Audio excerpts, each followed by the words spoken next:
Tonight on CTV News, the man who will help lead Christchurch's next phase of the earthquake recovery has been found. Fine weather predicted for the big Santa parade and what's happening in your neighbourhood.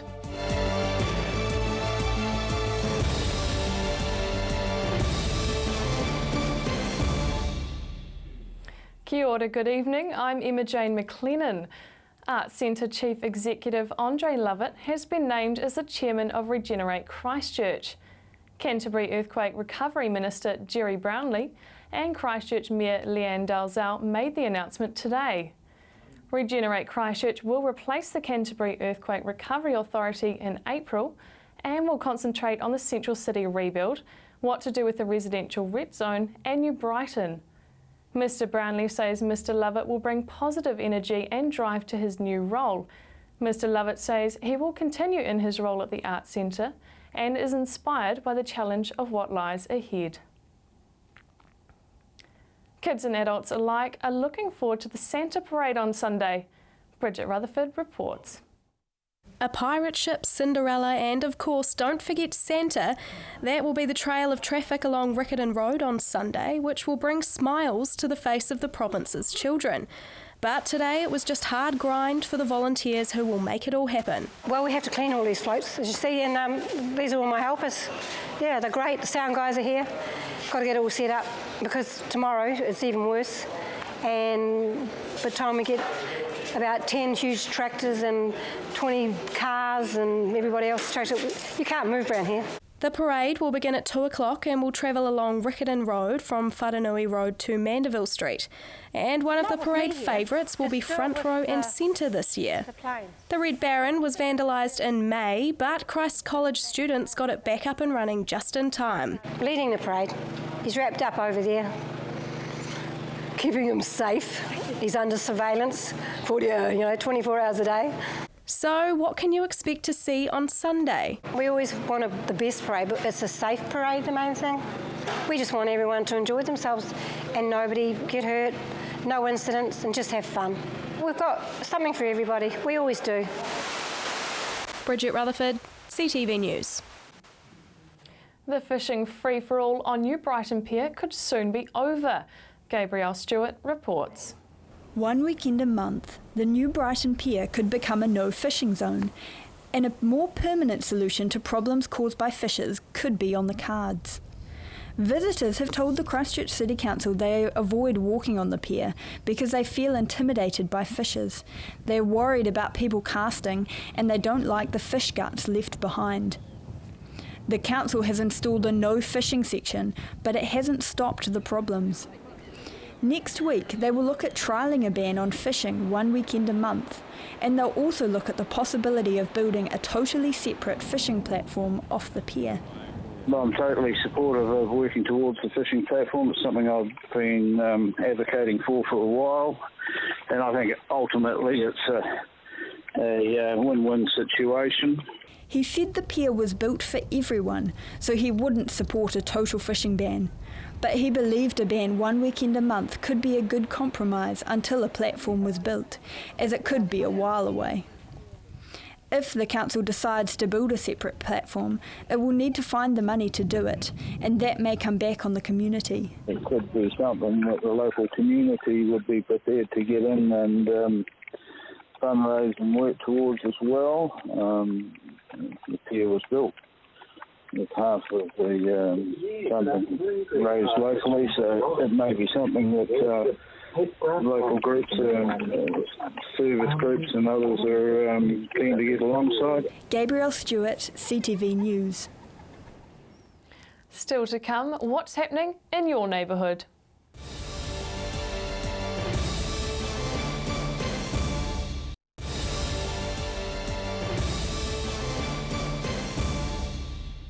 Welcome back.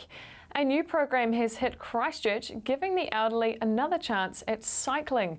Here's Chelsea Daniels with more. Canterbury has borrowed a leaf from Denmark's book with a new life enriching initiative introduced today. It's called Cycling Without Age, and the Arvida Group has brought the global phenomenon to Christchurch. been going around the country for the past week to introduce it in their different locations, and today we're here in Christchurch at Park Lane, and it's absolutely fabulous. There's high expectations in the elderly here to where they want to go on these bikes. Cycling Without Age is a not-for-profit program where people from the community volunteer their time to take elderly residents from retirement villages and aged care facilities out for rides on specially designed bikes. We've heard things like, thanks for the fun, this makes me feel great, this is absolutely amazing, this just made my day. So you get all these quotes from the elderly already. They're speaking of places they want to go to, so it really enables them live their dream, and it gives them back the capability of going back into the city and places they want to visit.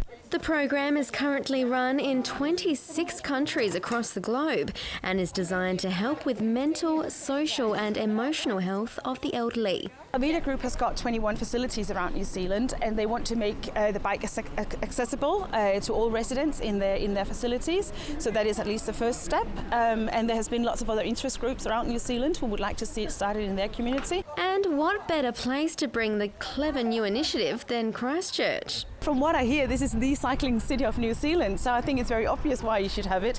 These people would have been cycling a lot in their time. Chelsea Daniels, CTV News. Now let's cross to Andrew King in the newsroom with what's happening in your neighbourhood.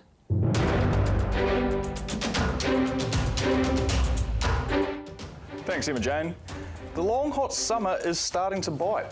Tomorrow, Akaroa residents and holiday makers will have to start conserving water. The Level 1 restrictions will mean people with odd-numbered street addresses can water their gardens on odd-numbered days. Those with even-numbered street addresses can water on even-numbered days. Christchurch City Council Water and Waste Acting Unit Manager Tim Joyce says the summer is likely to be hot and dry, so demand for water could be high. The restrictions are likely to be lifted in March or April. Meanwhile, a fire ban is in place in Samhain, where vegetation is now very dry. The district's principal rural fire officer, Douglas Marshall, says Samhain has been experiencing hot, dry weather along with strong winds, and this provides ideal conditions for fires to spread quickly. Under the restrictions, no outdoor fires can be lit in the district, and the burning of crop stubble is not allowed. Gas barbecues with high-pressure water source at hand are allowed, but not charcoal ones.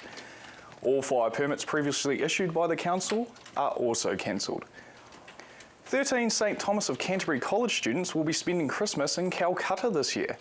It will be the 7th time students, teachers and adults have travelled into the culturally diverse country. Senior Pathways leader Marty Taylor says the trip into India exposes students to a new culture as well as help them appreciate their life in New Zealand. The school will be travelling to areas including New Delhi, the Taj Mahal, Mumbai, Varanasi and Calcutta. A group of 13 students, 2 parents and 2 adults embarked on their journey on Thursday. Could dairy farms become sanctuaries for native flora or fauna? A Lincoln University study of remnant forest at Bankside near Dunsandel suggests dairy and conservation sites can coexist. The 2.6 hectare Bankside Scientific Reserve is surrounded by dairy paddocks. However, the reserve still has valuable communities of native species despite being impacted by nitrate and phosphorus encroachment and habitat fragmentation. The research will inform efforts to introduce areas of native plants and animals on Ngāi Tahu's Urwell Dairy Farm. Moves are being made to include Edgware alongside New Brighton in the Regenerate Christchurch, because it too is struggling with the earthquake recovery. The Shirley Papanui Community Board, led by Councillor Pauline Cotter, are lobbying to get the Edgware Master Plan included in Regenerate Christchurch. Regenerate Christchurch will replace the Canterbury Earthquake Recovery Authority in April next year. It is tasked with the enhancement of the Central City, Residential Red Zone and New Brighton. New Brighton was singled out for attention by the Crown and City Council because of the proximity to the Red Zone and its earthquake damage. But Councillor Cotter said Edgware has suffered a similar degree of hardship post-earthquakes like New Brighton and should be included. And finally, Santa made a brief appearance on Thursday to open the new U-turn bay on Morehouse Ave. Stronger Christchurch Infrastructure Rebuild Team's Site Traffic Management Supervisor, Bob Guthrie, donned a Santa suit to welcome traffic to the newly opened U-turn bay underneath Morehouse Ave at Colombo Street, which will stay in place until the end of the overbridge repair project. Skirt opened the U-turn bay to make shopping access to the stores at Harvey Norman easier. From the newsroom, I'm Andrew King.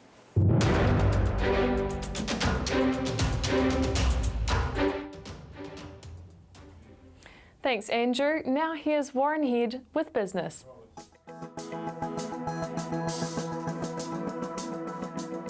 I'm Warren Head for headliner.co.nz. Well, the really good news this week for folks outside the city was that the dairy price auction was a lot better, wasn't it? It was up about 5% for milk powder, and overall the index was about 3.6% higher. Question now is whether or not this is enough. And of course, we've had a very interesting year. Firstly, when the milk price auction figures fell 60%, then they recovered, then they fell off, now they're picking up again, so nobody really knows which way they're going to go. The big issue now is there a catalyst out there that could improve prices further and take away a bit of the downside risk for farmers and lift things in terms of spending coming back into town? Well, there probably unfortunately is, and I say unfortunately because it's El Nino, which could have an even worse effect, if possible, on rural incomes and then depress things through this season, but lift up the supply numbers, the price numbers in the following season, because supply would be low. If you follow my thinking, it's all about supply coming through to the auction. So if the numbers thin off, the auction figures will go up. And we've seen in the last week too, word from the deer farming community to deer farmers to start looking at quietening down the weights in order to reduce numbers there, to reduce the effect of El Nino and getting rid of stock a lot earlier. And at the same time, we've seen another number coming out of the rural scene, just to finish that picture, that the lamb harvest this year, 24 million, was the lowest lamb crop since 1953. So that shows you there's a change underway of some great significance in that industry as well. And this was across the country, a 6.7% drop in lambs being born, and no change likely in that anytime soon. I want to comment a bit further about the news that CTV broke on Monday about Christchurch City proposing to sell City Care, which of course is owned by the investment arm of the City Council. No decision has been made to sell any other assets at this stage, and it's intended that there'll be an advisor appointed and there'll be a process starting in the new year for a competitive sale of City Care, all 100% of it. I think City Care is a very attractive investment option for lots of bigger companies, because it's now ranging across a lot of portfolios, not doing just road maintenance, but also facilities management, building construction, landscape development, waste and water, and of course roading. So who would look at that? Well, any number of the big entities in those fields might look at them. I wonder too whether or not there's still the opportunity to perhaps float this company off. And talking about assets like that, news out of Wellington in the last week or so that the board of Centreport, the big port company there, is interested, very positive about the prospect of selling some of its shares. They look a little north to Tauranga, of course, and see the phenomenal growth in the capital value of that port company since it's been listed. And Greater Wellington Regional Council owns 77% of Centreport. So we'll be watching that space going forward. As we go into Christmas, you'll be looking at bottles on the racks, no doubt. Well, when you go past Oyster Bay and Barossa, just know that they're now both owned by Delegate Group, which has announced this week that it intends to grow its sales to over 3 million cases by 2020. Quite a phenomenal growth rate there, and a lot of that coming out of Barossa Valley wines, which they bought a little while back. So they're forecasting a very good result coming through for next year of about $36 million for their bottom line, and tracking on from that. And global sales, of course, in these super premium brands are what is driving that business. And finally, if you're off on holiday overseas, you'll note that this week, as we turn to December, that New Zealand has now returned to the use of 10-year adult passports for external travel. So you'll be able to pop in there and get them processed. It'll cost you $180 if you're an adult, and the kids will get theirs for $105. But this time, you'll have it for 10 years. I'm Warren Head for headliner.co.nz.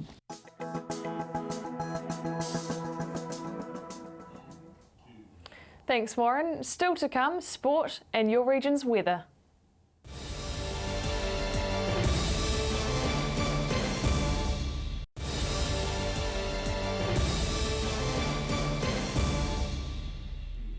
Welcome back. Family History New Zealand have relocated and are looking forward to their opening at the weekend.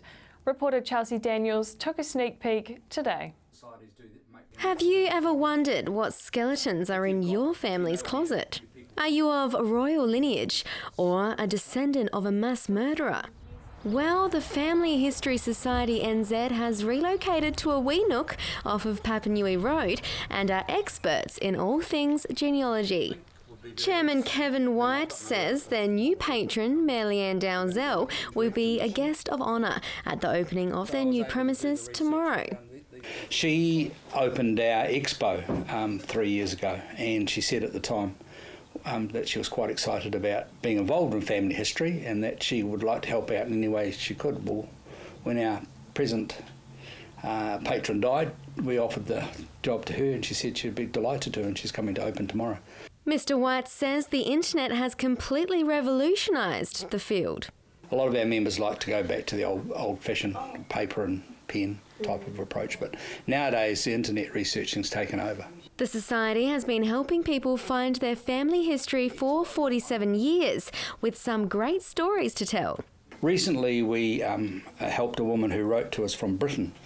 She suspected that her father not only was her father, but somebody in New Zealand, because he came to New Zealand, but she had no proof. So I was asked to do the research there, and I found a half-sister that she never knew existed, and she's now going into her 70s, and for the first time in her life, she's got a family. The Society will open their doors to the public tomorrow at midday at 401A Papanui Road. Chelsea Daniels, CTV News. Now here's Gordon Finlater with the latest in local sport.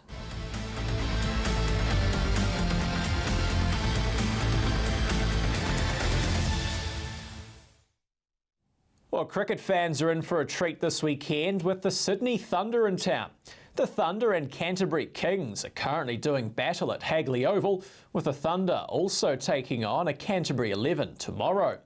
Two of the Thunder's stars will then trade jerseys, playing for the Kings in their final Georgie Pie 2020 match. And in somewhat of a twist, Canterbury fans will then find themselves in the weird predicament of cheering on the former Australian internationals. I'm looking forward to playing at Hagley Park. I've not been there yet, but I've only heard great things about it. It'll be nice. I've actually got some friends and relatives living in Christchurch as well, so I'll definitely have some close support there, and it'll be nice to have the home crowd sort of cheering rather than whatever else they're yelling at. Yeah, it is a bit of a change. It's going to be a bit different to my previous experiences over here in New Zealand, that's for sure. With a playoff spot up for grabs, the Kings players know how important the addition of the two could prove to be. I think everyone around the world knows how good they are, and they've been world-class performers for a lot of years for Australia, and to be playing against them tonight, and then for them to be playing for us on Sunday, it's a pretty cool thing for the Kings, and for everyone that's going to come and watch. And Hussey and Watson are also looking forward to getting a taste of our domestic competition. But I've heard previously from guys who've come over and played here.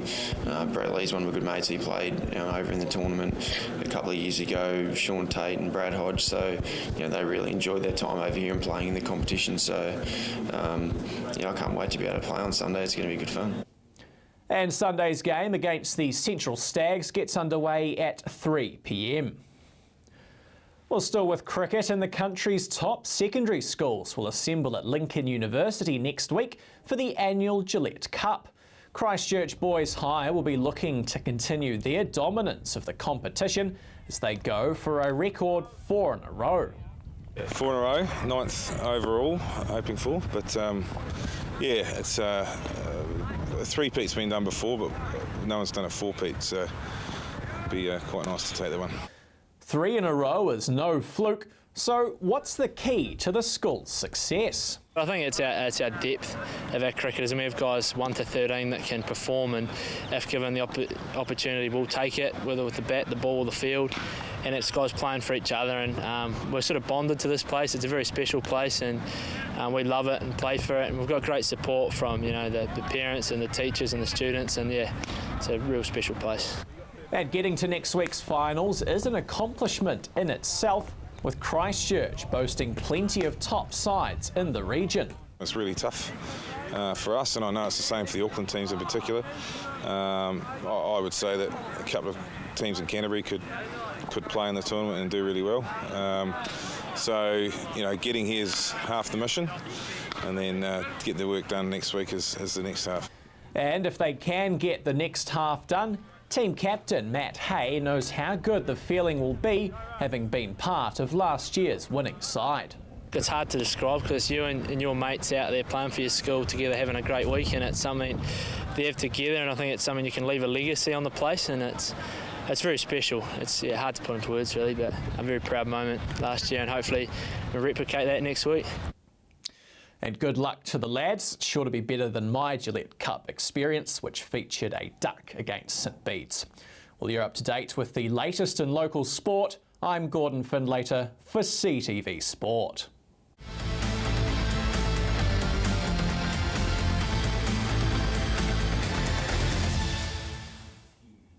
Thanks, Gordon. Now here's Mercy with your region's weather forecast.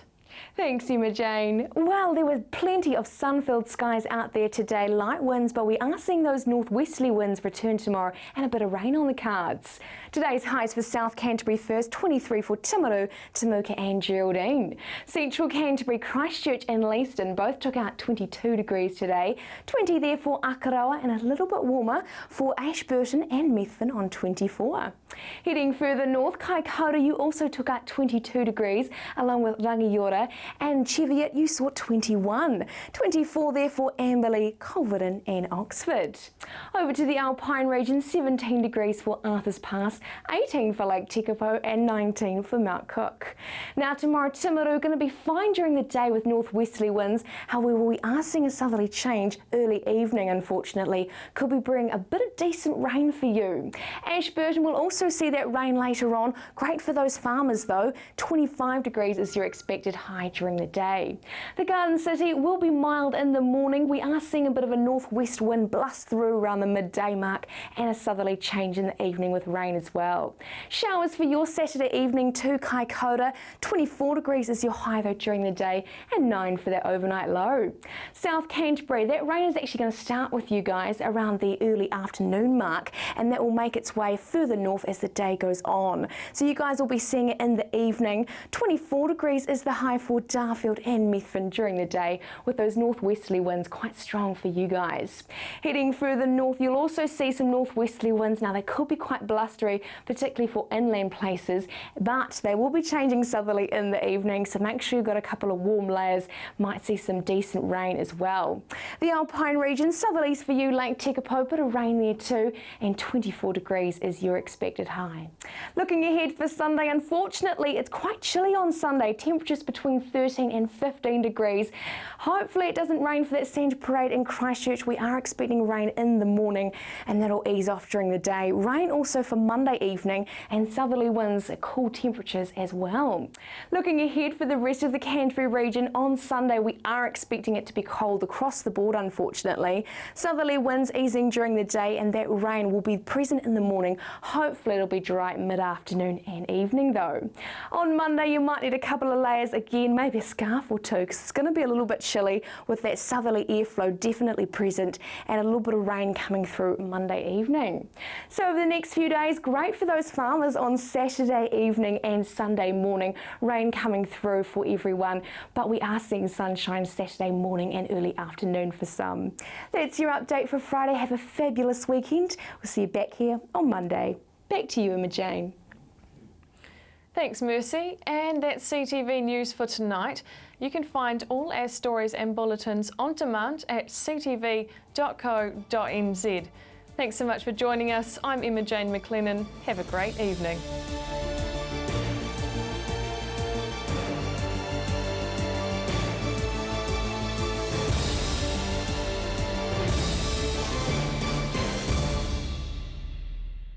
Supporting local content so you can see more of New Zealand on air.